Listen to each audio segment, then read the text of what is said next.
Welcome to A Lunch with Biggie, a podcast about small business and creatives sharing their stories and inspiring you. My guests today are all about that cheesy, melty goodness and all about sharing the love of the creative grilled cheese. Please welcome the owners of Tao Te Cheese, Brian and Cindy Johnson. What's going on, guys? Hi, thanks for having us. Thank you so much. No doubt. Thank you. You're very, very welcome. So thank you so much for spending my lunch break with me. What I guess we're going to talk about first off is like, and I know you're going to give me like, hey, the Tao Te Cheese version of what's the best thing. So I'm going to we'll just answer that question first. If someone were to come to the truck, what is like your recommendation, or what's your go-to lunch there? And then give me what's your go-to lunch not on the truck.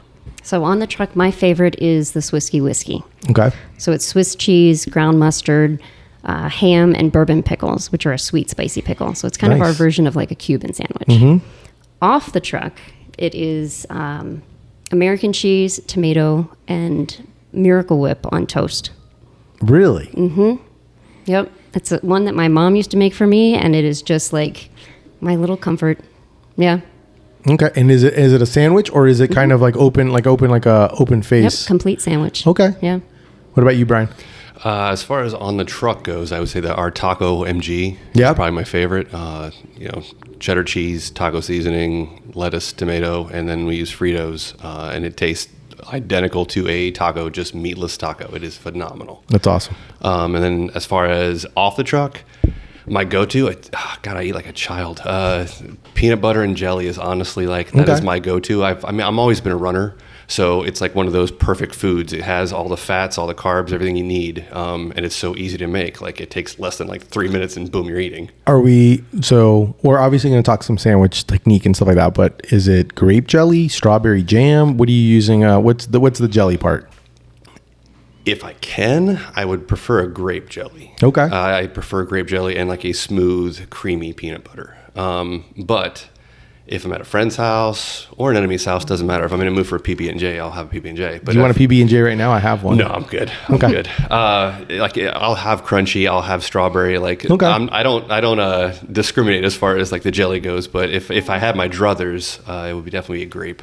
Okay. I like it. So let's talk Tao Te Cheese. Explain to me right off the bat, tell people what it is, because when they see it, obviously how you say it and how I guess you read it would be two different things. Tell me a little bit about where the name came from, and then we'll start from there.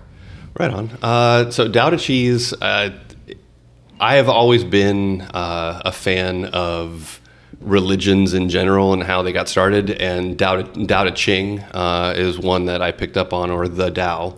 And I've read that book cover to cover a couple of times, and it's wonderful poetry, great way to live. And then I'm also a fan of Bob's Burgers and all of the witty like food puns that they do.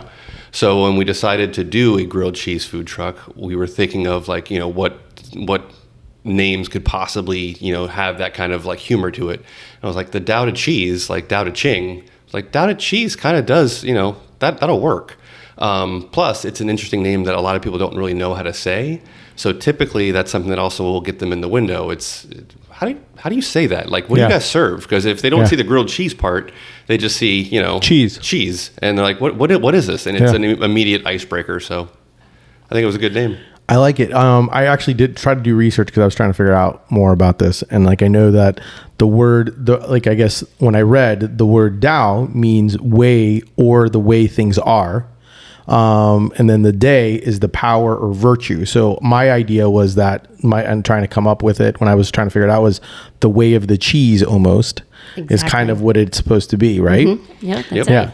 That's awesome. Because like the Tao has to do with just going the way, as in there's no good or bad. It's just you follow the path, and what happens, and you take it for what it is. And the Tao Te Cheese is the exact same thing. If you want American, you want a little cheddar, you want a little brie, we've got whatever you need. You can't really make a bad choice. Yeah, you can't. You're gonna have a good time. Yeah, exactly. And then let's talk a little bit about, because Brian, I heard a little from what I've done in my research. I've heard that the Grateful Dead and your mom had something to do with the fact of like why you guys even started like a grilled cheese business, right? So tell people a little bit about that aspect and give me a little bit more detail on that, because I thought it was very interesting, you know, from what I was reading from you guys on your bios and stuff like that. Right on. Well, yeah, with my mom, I mean, grilled cheese is it's a comfort food. I mean, no one that I know has not had a grilled cheese for the most part, or some form of a grilled cheese. So like, as far as like good childhood memories, grilled cheese is like one of the, you know, it's one of those top meals that you just think of. You know, you think of pizza, mac and cheese, and grilled cheese, and those are your childhood memories. So having something that like everyone's going to love as a business model, you got to figure out, you know, what are people going to eat. And I can't make tacos, but I can make grilled cheese. My mom was, you know, a big fan of them and taught me how. And, you know, it's simple, but at the same time, it's also easy to mess up if you're not looking at what you're doing. Correct. And then as far as the Grateful Dead goes, when I was first deciding whether or not we could actually do a business, I looked back on my college days of going to some Dead shows. And I remember in the parking lot in Tampa, at the big Sombrero back in the day. I guess I'm dating myself at this point. It wasn't Raymond James back in the day. But it was a Grateful Dead show that there was people that were selling grilled cheese sandwiches out of the back of their pickup truck. They had like a little tiny like miniature Foreman grill almost, and were cooking like 2 sandwiches at a time. But they had like their loaf of bread and their little craft singles, and they were literally just making grilled cheese. The whole reason was so they could get tickets that night to go see the show. And it was one of those like moments where I looked back on, I was like, if that can sustain them for what they're trying to do in life, and, you know, they can make money off of it, and who doesn't like a grilled cheese? I'm like, those two things kind of go hand in hand. Like it's a good time, and it's a simple food. People don't have a hard time saying yes to one of 3 or 4 different kinds of grilled cheeses. It's not a hard decision. So exactly. Yeah, but yeah, Grateful Dead and Mom have everything to do with why we have a business. What do you think of that, Cindy? Originally? Yeah. This is what I want. Honest. Yeah, I want some honesty here. I originally was completely against the idea.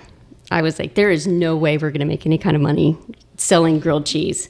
And after we did our first event, I was like, oh, maybe there's a chance here. Huh? Maybe we can do this. Yeah. And, you know, we're almost 6 years later and we're doing this and being able to live. So it's pretty good. And that's kind of how it kind of works, right? And then you guys, and as we were talking before, you guys do this full time. So this is like a full-time constant thing, which obviously is very time consuming at the same time. There's a lot of different elements involved. Brian, I know you have like the restaurant experience. I know you have Cindy, you have the retail experience, which kind of works out very well together. One question that I kind of always kind of am intrigued by when it comes to spouses working in a truck, how does that, like, do you guys have, like, what do you guys do in those moments of clashing? Because, like, one, you guys are with each other all the time. And two, I mean, it can get hectic, even though it is grilled cheese, but it definitely gets hectic when people are hungry. So how do you guys usually handle that type of aspect of it? There's really not times that we have any issues. That's great. I mean, we really work well together on and off the truck. When we're weeded, nonstop, going, we're still fine.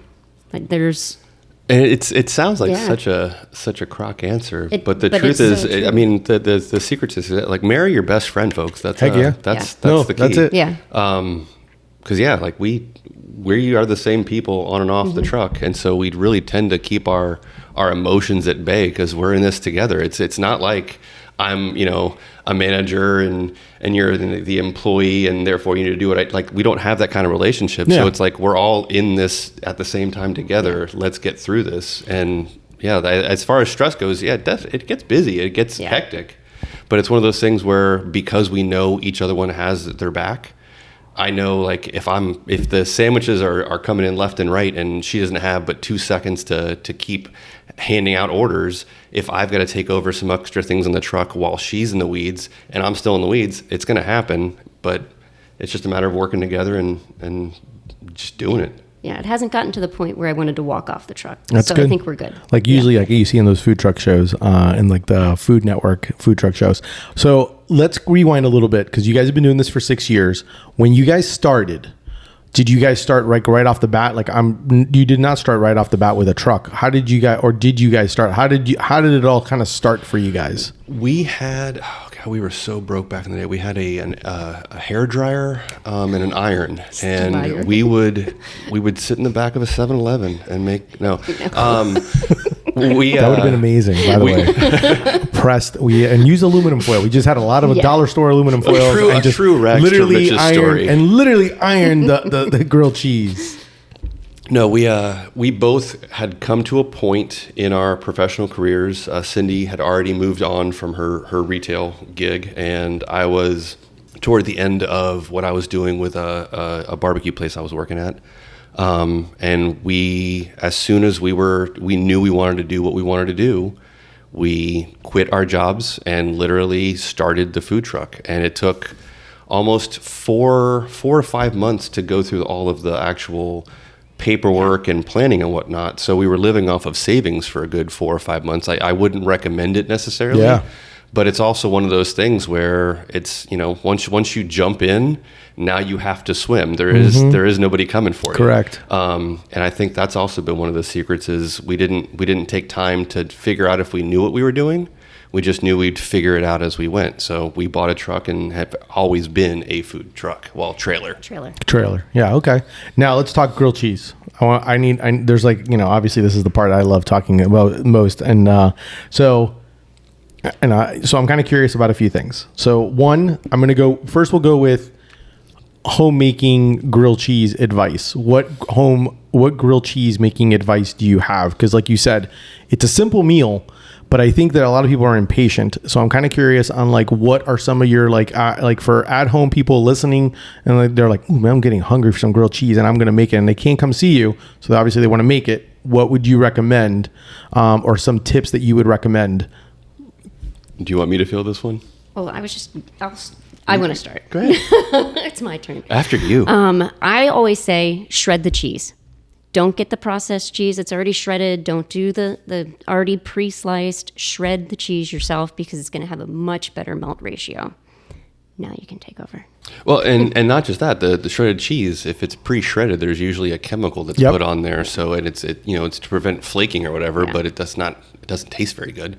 And it makes it a little bit more oily as well. So yeah, we use block cheese. We shred it, and then each sandwich is shredded except for our brie. Because brie we have to obviously slice into small pieces, but that is definitely a key, is to have that melt ratio. It's because you've got all those little pockets where the hot air can get into. It melts the cheese that much better versus having to wait on just one big block of cheese. And then you're also sometimes, I don't know if it's ever happened to you. You melt a Kraft single and you bite into the edges and that's all nice and gooey, and then you get to that one piece that didn't quite melt. And it completely changes I'm not going to say the meal, but it's the mouthfeel and how you felt about the sandwich itself. You're like, I don't want this anymore. Yeah. So we definitely aim not to have that ever happen with the shredded cheese. But as far as at home tips, you got to it's got to be a hot griddle, 350 to 400. It basically has to kind of sizzle that bread as soon as it hits in order to start that process. We use Italian. Specifically because it does a really good crispness on the outside. So Italian bread. Yeah. Okay. We use sliced Italian. And so when you cook it with sliced Italian, the outside gets nice and crispy, but the inside of the sandwich where the cheese and the other part of the bread is, that stays nice and kind of soft and pillowy. So you get both of those sensations of a crunch and a crispness, but then immediately into that nice soft, dough. So that's another key is the bread. I can always go for a sourdough or something like that if I'm out somewhere, because I like that flavor, but it doesn't have the same kind of crispness that I want from a sandwich, which is why we use Italian. And then what about mayo? I think I've asked this before when you guys are in the truck, but I want to know on the podcast, mayo or butter? And then do you guys? I'm assuming you guys put that on the outsides of the bread, or do you not put it on the bread? So it's funny question. That it would actually be neither. Neither. Yeah. We use like a margarine. we use a country crock because it can be shelf stable. Yeah. Obviously it's so hot in the food truck. And that way, we can actually keep it shelf stable and keep cranking out sandwiches without having to worry about it as time is temp or whatnot. But at home it's butter. Okay. However, I've had it with mayo, and I have no hate whatsoever to it. It is a delicious sandwich. Oh, yeah. It's just not something that I really it's not have a usual thing. Done. Yeah. No, I totally get that. And the outside of the bread. On the outside of the bread, right? Mm-hmm. And then, and I've seen you guys do it. I've seen how you guys make it. So, but I'm still gonna ask anyhow. Are you one of those that like preps it where it's like, you butter the bread and then have it down and then put everything on it already and then put it onto it? Or are you actually assembling it as as like basically on the griddle? So like bread comes on the griddle, you shred the shredded cheese is going on top, and you're basically assembling it from the griddle, correct? Correct. It is built on the griddle, butter side down, boom, and then it starts cheeses, whatever else goes on, top layer, wait till flip, and deliciousness occurs. This is one of those where I'm kind of curious to see how your thoughts, because I would consider you guys more the grilled cheese experts than me, and that is, at what point does it stop being a grilled cheese as you start adding ingredients? The moment you add ingredients. Purist would say that that becomes a melt. Correct. Mm-hmm. And nope. I think honestly, we treat it all as grilled cheese. It's all grilled cheese. I think it has to have more cheese. That's been my thing. Yeah. That's always been my kind of thing. Is like, if you're going to do this, then the number one ingredient has to be the cheese. So you can add elements to it, but there better be more cheese than anything else on it. Like, because you need that to be instead of it being a melt. That's kind of how I'm on Cindy's corner on that, like on something on that kind of idea. Mm-hmm. That's interesting. I'm always intrigued by how, because obviously the grilled cheese, most popular item to make, it's like that and the PB&J, most popular item to make at home.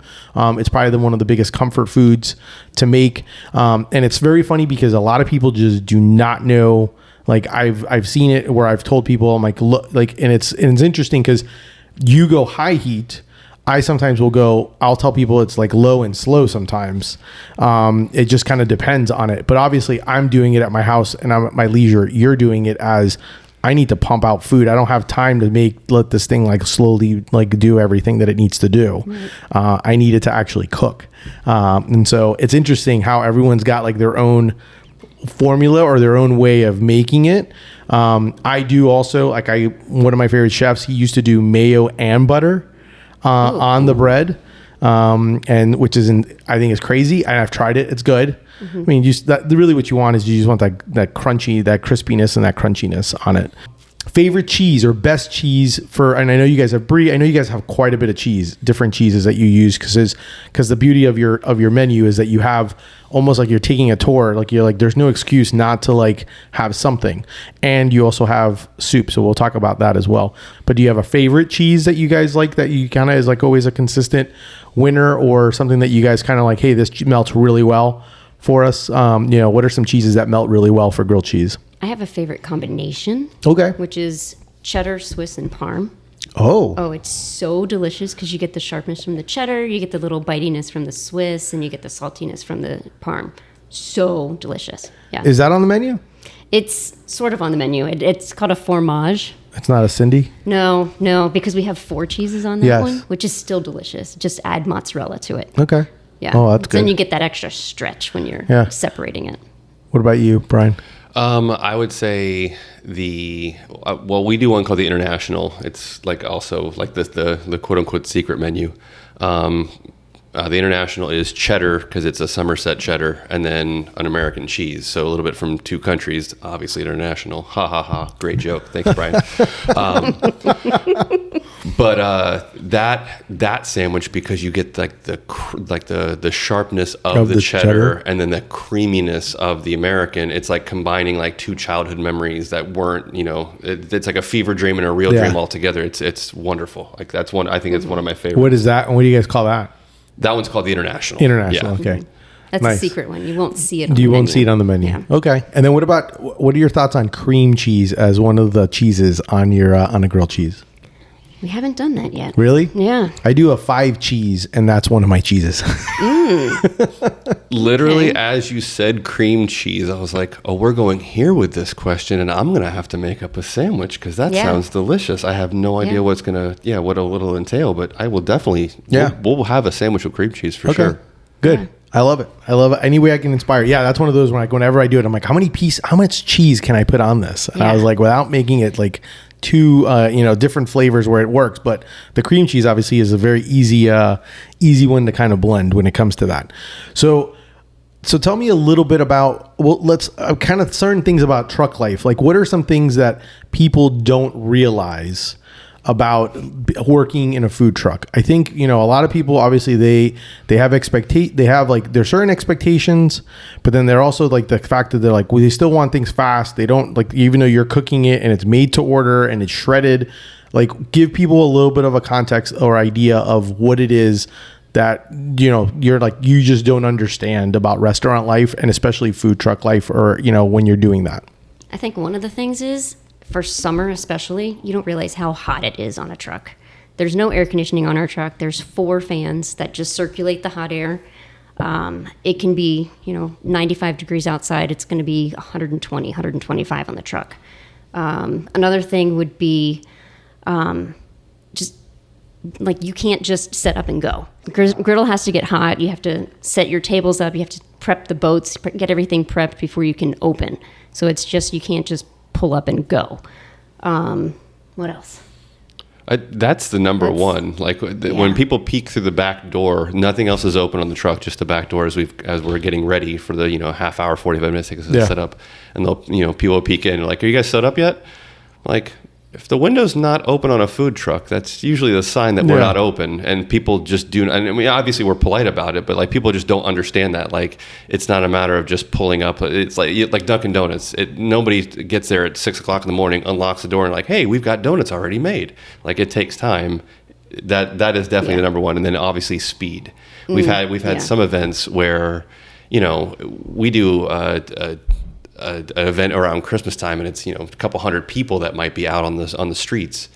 We have a line, and it might be a 45-minute wait, as far as sandwiches go at that point, because there are so many people. And there's people like, 45 minutes for a grilled cheese? Like, well, it's not really taking me that long to do one grilled cheese, sir. Like, we do it for a living. Yeah. The problem is there's 80 people ahead of you that's what you're waiting on. And so to have people understand, like, where that comes from, it's like, we don't just come up with these times willy-nilly. We're trying to get them out as fast as possible. So with that being said, what is like based on the space of your griddle, like obviously that's important real estate, how many can you make in a particular, like if you were to just like drop them all down, space wise, how many are you actually able to pull off? If we're an event, so luckily, a lot of the events that we do are fairly well-paced events. We let a lot of breweries, whatnot. But a couple of the events will have a mad rush, like a true, 30, 40 people all at the, beginning. And in those cases, I've got usually 9 to 12 sandwiches basically on at a time. And that's about as many as I can do, because if I'm still continuing to try to make some, I'm going to be burning some other ones. So usually that's about the sweet spot between 9 and 12 when we're really, really going. In order to take up the amount of real estate that we have on that griddle, because it's a 36-inch griddle. It's a good sized griddle. And then have you guys figured out, like, based on once you got everything piping hot, everything's moving, like how long does it take usually for I'm assuming you guys kind of always like try to figure out like your, what is it called, your turnaround time of like being able to get output out. What's something like that? Like, what's typical for, a typical number that you guys usually try to look for? Usually it's about 5 to 8 minutes, depending on the cheese. Yeah. Because some cheeses will melt longer. Take longer. Yeah. Oh, yeah. Like our Gouda. We both look at each other at the same time and just do it. You're like, damn Gouda. He actually has to torch the Gouda to help it melt Really? because Oh, in it order just to give it, in order to otherwise kind of fast foot, like kind of speed up the Yeah. the melting process. yeah. Otherwise it's like 12 minutes, and Wow. that's just way too long. Yeah. Yeah, it's a great sandwich, but like the gouda itself is such a harder cheese. Like it just takes a lot longer to melt, and you're gonna end up burning bread before the cheese melts. So you have to cheat it a little bit with I've got a torch that we do both sides of it. I mean, there's an art to it, because obviously you want all the cheeses melting, and then I'm assuming you want to put some of the cheeses that melt a little bit, take a little bit longer, put those in first as you're going, so it's closer to the heat, and then obviously you're trying to minimize your flipping, so it's only one flip, things like that. So there's definitely there's an art form to it, which is, that's kind of one of the things I'm always intrigued. People who work in the restaurant and like in their field, like what are misconceptions that people have, because it's a hard job, and then the other thing is, when you're looking for, like, when you're trying to figure out events and stuff like that, like obviously breweries are a great option, and things like that. Like, was it hard in the beginning to try to figure out where to go and where to sell? Because obviously it's great for evenings, if you can figure out, where the places to go. But like, do you guys also do stuff for lunchtime? And like, what advice would you give someone who's like trying to do let's say they're trying to start a food truck, and obviously each location or location you're selling at has like different, municipal laws and stuff. But what are some things that like kind of made life a little bit easier for you to get the word out about you guys and find opportunities, where you guys can go? So in the beginning, we used a lot of brokers for the food trucks. Interesting. Okay. They reached out to us. These are the dates we have. Can you come to these events? And we would do that. And we had to pay for all these events. That was our biggest thing for the first couple of years. We started reaching out to breweries. Red Cypress Brewery was our first one. And that was... Rest in peace. Right? Yeah. It's like, you're like, this is like the third person I've talked to that, like, and it was a good brewery. It was too. a good brewery. Yeah. It was a great location. Yeah. We did that within the first year, I think, ish. Yep. And then started reaching out to more breweries. It's like, okay, this is pretty good. We can get these breweries without having to pay somebody else to get these for us. Extra money in. And then COVID hit. We were shut down for 2 months. All of our corporate lunches were gone. They're still gone. Yeah. There's one corporate lunch that we have right now, and it's one that we reached out to. We don't pay a broker for it. So we had to kind of go back and figure out what we were going to do. And that's when I just went ahead and started reaching out to more and more of the breweries. And then certain schools I would reach out to. What else? What else do we do? There's so much. The food fairs, those types of things. We started reaching out to them, and now we don't really use brokers, which is awesome. Which is great. Yeah. Because then, obviously, do you still have to, I'm assuming there's some cases if you do some fairs and stuff like that, there are like a vendor fee, right? Yeah. Or a food truck fee. Yeah. When it comes to that. But yeah, I mean, I got to imagine like that's got to be so difficult to do. And then especially the fact that like there's a social component, because like obviously you want to be able to show what you're doing, but then when you're busy, how do you like, and there's two of you and it's like a constant, like, how do you guys balance that, or how do you guys try to work some of that aspect? Because obviously word of mouth, social is like so important in the world of food trucks. I would say, because obviously, you need to tell where I'm at. And a lot of times I don't know how good the bars are telling people, the breweries are telling people, hey, I got so-and-so here today. Sometimes they're good and some may not be as well as others, right? So it's funny you say that, because I think what it really comes down to with that is relationships. With the breweries, the ones that we really do, I'm not going to throw the word family around, because I think it's almost like thrown around too much at this point. But there's a lookout that you have for each other, where we're going to promote your brewery beyond belief when, not just on the day that we're going to be there, but the week leading up to it, maybe a month before, maybe 2 months before, or if it's a food fair, same thing. And by doing that, like that promotion, you have somebody else in your corner helping to promote you. It's not just you. That's really has been the key for us, as far as like, if you're starting up a food truck, you got to get to know people. Yeah. Other food truckers are, that's a huge source of other jobs.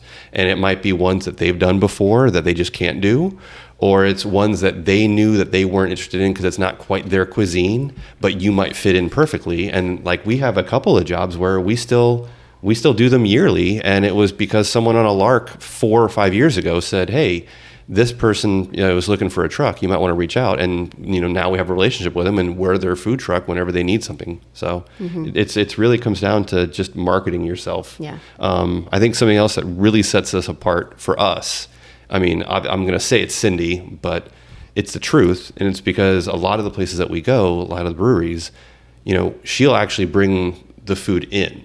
We don't treat it to where it's like a food truck where you're just a number. We also ask for people's names. We want you want to hear your name called when you have a sandwich out. This is Cindy's sandwich. Oh, that's my sandwich. I'm Cindy. Yeah. You get excited about it. If no one's like, oh, number 48. Like yes. Or what's my number? That's the part where that gets me a lot. I'm like, oh, what's my number? Crap. What is it? Yeah. Yeah. But yeah, like with her taking the food in to people, it also then puts a face with that business, and so we're helping to add to that memory when that person's having their meal, and they're going to remember us hopefully next time they're out, or if they're at a different event and we're there, like, oh, I had them, they're awesome. Well, the cool thing, getting to know their names, like I can put a lot of people with their sandwich that they want. Yeah. There's a lot of people that will just come back and just get the same exact one. Like, oh, hey, Sally, you want your Swisky today? Or are we going to add a soup bowl with it? Maybe, or we're trying to something new. It's a really cool thing to get to know people with their name and get to know even their story. Because sometimes they'll just stand at the truck and talk to me a little bit longer, and there's nobody behind them, so we can take our time. Especially around 10 o'clock at a brewery. Oh, yeah. Yeah. They'll tell you a lot of stuff at 10 o'clock at a brewery. I bet. Fun. You guys, one of the things I like is that you guys do have and you're very smart because obviously when I think of grilled cheese, I think of tomato soup. You guys sell the soup, but you also sell a dipper version of it, which I think is great because I mean, who does not want like something to dip in, give a little bit of extra, taste to it. Do you guys, is that something you guys just do make pre-make, obviously get it in large batches and whatnot and kind of do it that way, and it's just kind of where did you guys come up with the recipe for your soup? That is completely Brian's. Yeah, it is all homemade. Okay. Was it something your mom used to make? No. Okay. Hopefully my mom's not listening right now because she made a horrible soup. She would just pour Campbell's in, and we might get water, we might get milk. I don't remember which one it was, but it wasn't good. No, we make a homemade fresh tomato soup, and that's another one of the differences. We've had other grilled cheese places where you get like a kind of Campbell's-ish soup with no hate on it, but at the same time it's just not the same. There's a difference. Yeah, and what we tell a lot of people is like our kids have never really cared for tomato soup. But then they had mine and they love it, and it's not like the typical, oh, Dad, this is really great just because you're my dad. It's the same thing has happened with other customers. They're like, Johnny didn't like soup, but he had yours and he can't get enough. So can I get 2 more bowls? Like, holy cow, my kid's eating soup now. Yeah. And that's always a good feeling when you know that like you make a good product and it's not even like your star as far, hopefully our grilled cheese is what people are remembering. But the fact that we can complement it with an A+ soup is something that's, I think, pretty awesome. What do you guys think has been the most rewarding part of doing this the last 6 years? I think being able to take off when we want to take off. That is the best. If we pick and choose when we want to work, where we want to work. I typically will book us out like 2 months in advance so we know what we're doing, and we can really plan our calendar year around that. Agreed. Yeah. I think and that was probably the number one reason we wanted to start our own business was to really control our own calendar and do our thing. We both, coming from the corporate worlds, I had times where I would even have a vacation scheduled and be told that I couldn't take it even after it was approved kind of thing because the company needed me or whatever. So not having to deal with that and be like, just nope. We don't feel like doing that event, or we'll be out of the country for 2 weeks. Sorry, we can't do your event. We'd love to. Thanks for keeping us in mind. But the ability to be able to do what we do when we want to do it is definitely the best. And speaking of that kind of leads me to a great. I appreciate you guys because it leads me to my next one of my other questions was like, so I'm kind of curious because I saw. Obviously, I follow you guys on social.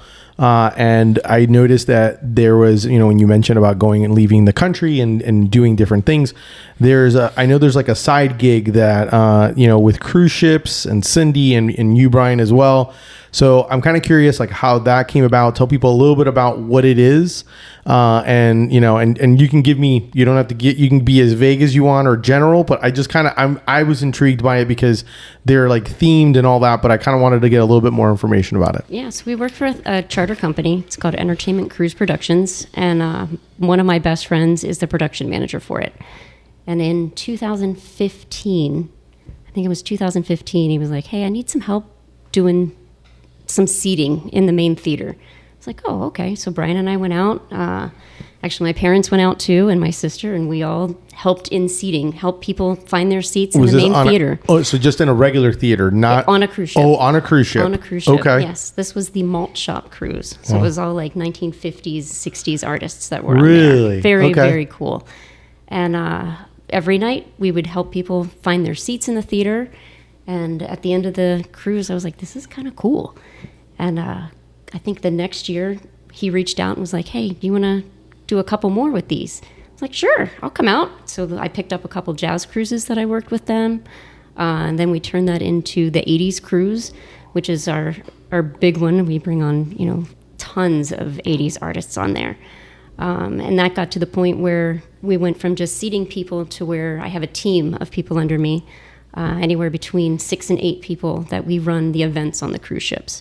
So we take off all your typical cruise entertainment, and my team will do like karaoke and trivia and your pool games or beach games, bingo, all kinds of fun things like that. But it's more themed towards whatever cruise we're doing.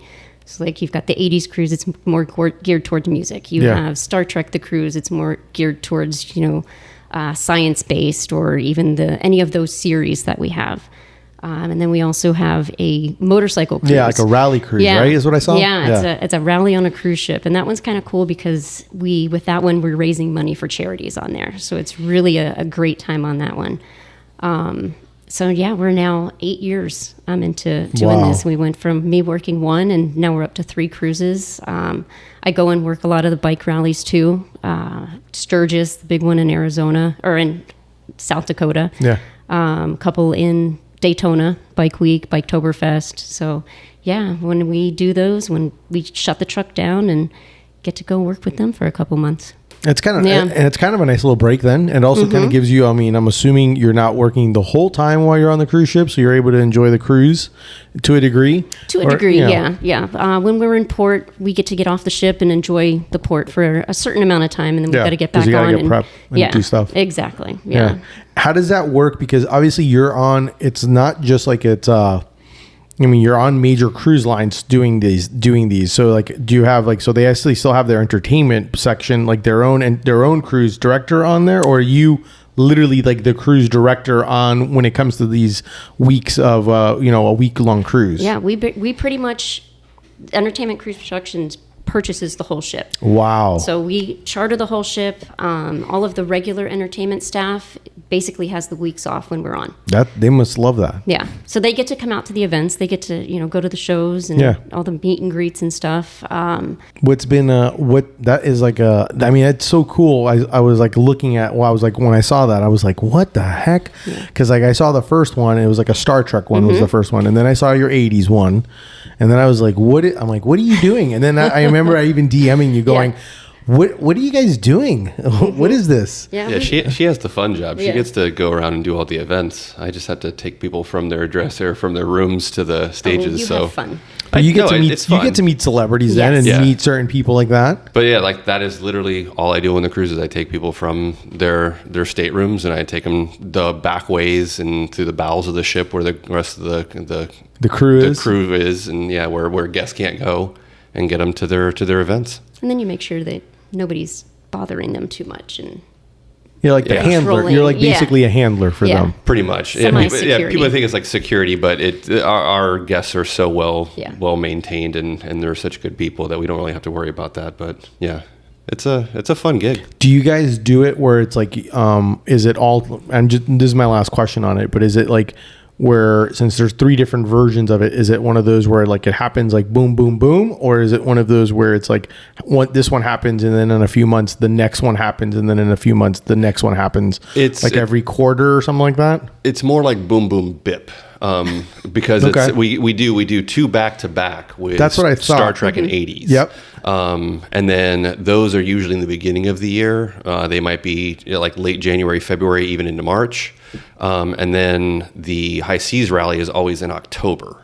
Because it's the last rally technically of the year, because once winter starts, the rallies are done. So we wanted to be the last rally just at sea. But yeah, that's a good time. That's a really Don't they have like, so they have motorcycles on the ship and stuff like that? So guests can't bring them on, but we do bring on, I think we had 15 motorcycles that we loaded on the ship, and we had to actually build a special SCAF to bring it up to the ship. Oh, wow. Yeah. It was pretty cool watching them come on. It was really neat watching customs go through them as well, because they wanted to make sure nothing was coming on the ship that didn't come on. No, that would make sense. The amount of time that it takes to get those things on there. Oh, that's crazy. That's like a really fun thing to be into or be able to do.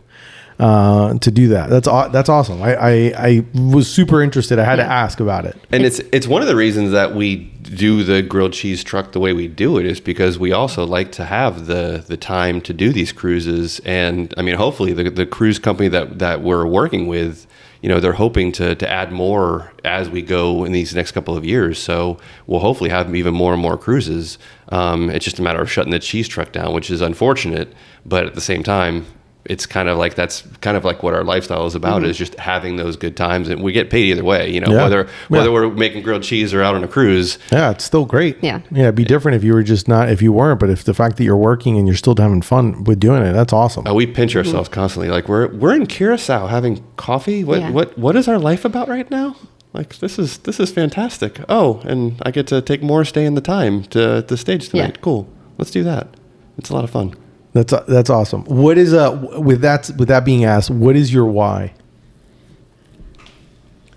What is my why? Is like why I do it. Why? What? Like why? Why are you doing it? Why? What's your why? I think one of the biggest things is just being able to spend time with our kids. I mean, they're now 18 and 20, but when we started this, they were 13 and 15. Yeah, they were just getting into high school, exactly. And that was a time that I felt important for us to be home and really make sure things were, maybe on the up and up and stuff. But now that they're older, it's just like our youngest Emma works on the truck with us. You'll see her at tons of the events. She works a lot of the breweries with us, doing food running or working the window. It's just, it gives us more family time for sure. Yeah, you pretty much stole my answer again. Oh, sorry. Yeah, though that is exactly it. Like going back to our corporate jobs, there was not a whole lot of time for our kids. So there's time, but it's also exhausted time. They're getting the shell of you by the time you're coming to soccer practice or whatever. Yeah. And now, when we started this business, our youngest was in 8th grade and our oldest was in 10th grade. And it was like getting to learn who they are all over again, because I saw them and, I was obviously involved in their lives, but really didn't know fully what was going on at school or with boys or this or that. And now, because of the business, we have plenty of that time to enjoy with them. And it's wonderful. Mm-hmm. It really is. Yeah. Are the kids, out of curiosity, are both your kids into culinary at all or not into it at all? Not into it. So And then what about the fact of, and you may not have, and this is more of me because I'm a dad of a teenage daughter, so I'm kind of like, do you think they realize or see how you're living? Like, I don't know, like my parents always talked about, oh, I don't care if you're a garbage man as long as you're happy. But my parents didn't. They talked it, but they never did it. They always had like a job of a job. And in some cases, I'm very similar in that aspect. Like I've been able to try to figure out a balance of it, but it's one of those where like I hope to, by my actions, my daughter at least showing her, hey, you can have a balance of either maybe having a corporate job, but figure out a way of like being able to have that, but also be able to do the thing that you're passionate about and kind of grow that. And then if it gets to a point, maybe then you make that decision. But in your cases, like you guys literally are a huge, form of influence and inspiration to your kids, in the sense that like your kids can either look at it and go, well, they did it. Or they may look and go, oh, wow, they're killing themselves, because sometimes that's the story that you hear for entrepreneurs is like, especially small business owners, is you're like, oh, well, I want to be my own boss, but I still have to work 24/7. You know what I mean? And so that's always kind of like a big thing. But I'm kind of curious, like, do you think your kids understand or see what you guys have like kind of created? Because not all parents are, not all parents are doing like the dream of like what you guys are doing. And I think it's a great question. And I do think our children take notice to a certain extent. They know how hard we work. They know when I have to leave the house at 5 o'clock in the morning to go, make bacon or whatever, for the truck for the day or for the week. And they also know at the 3 o'clock I'm napping on the couch because we've had a long lunch. So they don't think it's lazy or anything. They're like, good for you. You can take that because you can. Yeah. So they see both the hard work and also the playtime that's involved. And hopefully they're really taking it in, because the last thing I want is for them to feel like they have to do something because it's the norm and that's the job that they're supposed to do. Yeah. I definitely would think that Cindy and I feel make less money than we did in our corporate lives. Oh yeah. However, we have lives now. And your lives are more fulfilling. Yes, absolutely. And that's kind of the big one. And I think the other aspect of it is becomes, you guys have made it a norm. It's a norm now. Like it's a norm. So in their cases, like, I don't know, I sometimes like will ask my daughter, I was like, do you think it's odd that I do this? She's like, no, this is what you do. This is normal that you work and you do all these other things. And I think that's great. I mean, I think our kids and our just other generations need to be able to see things like that, because and that was for me my big thing. That's why I'm always inspired by people that actually, because there is a difference when you go into the water and you basically put yourselves in the back, your back's against the wall. You will see what kind of person you are, and you will basically find a way to determine and to figure it out.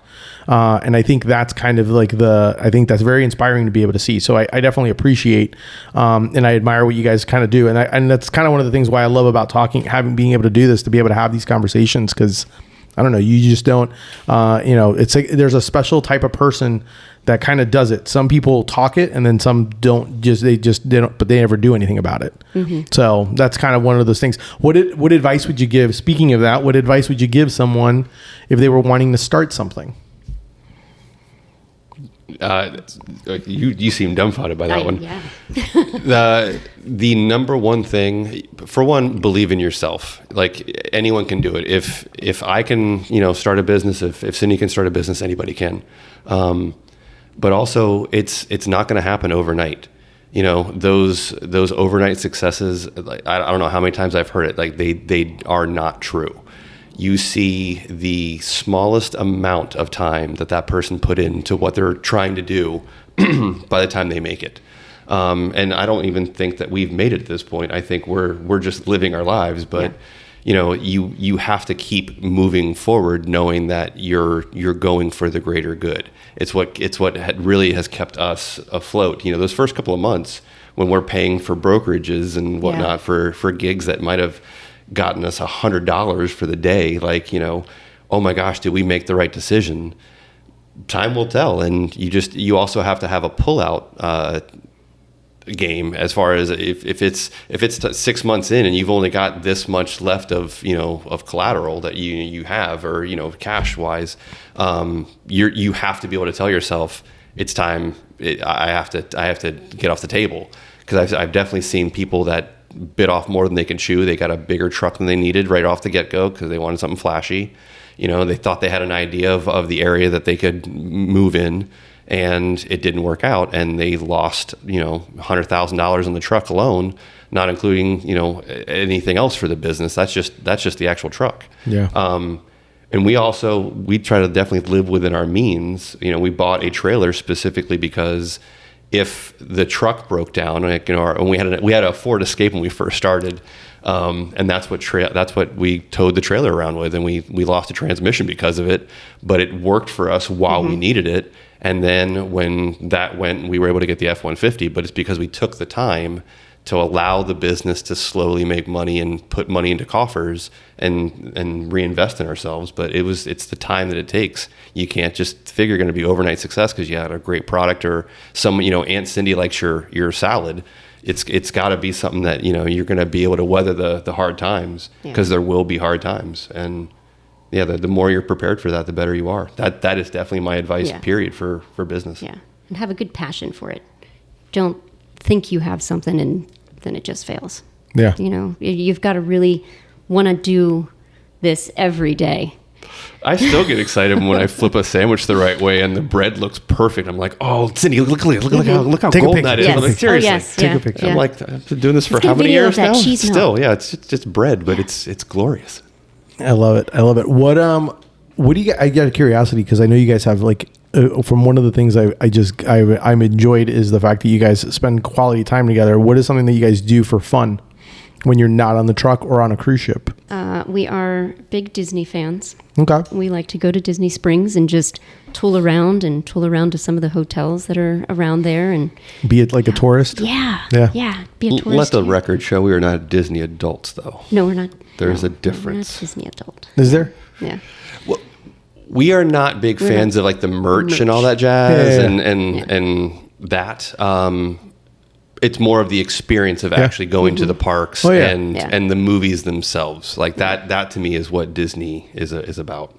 Different foods all around the world. But yeah, there's nothing like going and doing Epcot during Food and Wine and whatnot. Yeah. Oh yeah. No, that's always a fun one. I think to me, I enjoy it because I look at it as like, just like the little details that you don't like. I try to look at all the little details that you maybe miss and you see even where like in the parks or in the rides and things like that. And those are the things that I absolutely like.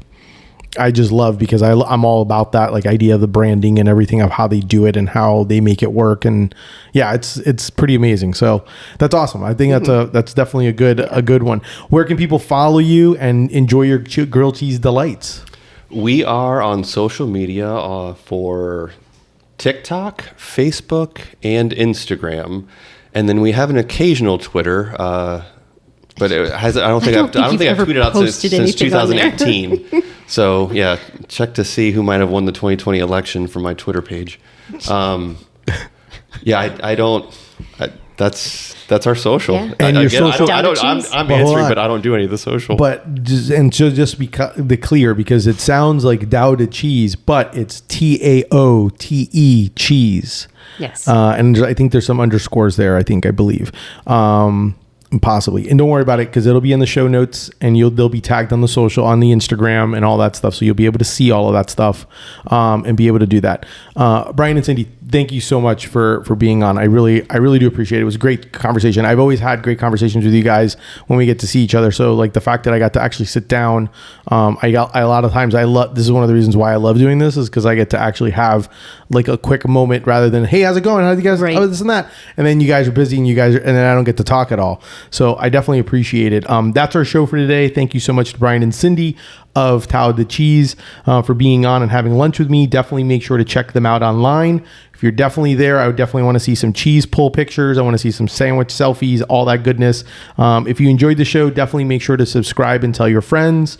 Give a star rating. Do all whatever the heck you want to do with it. Just tell somebody. And if you want to support me, check out my brand, Deli Fresh Threads. Do some shopping. Tell your friends. Thank you. Until next time, keep eating sandwiches and follow your passion.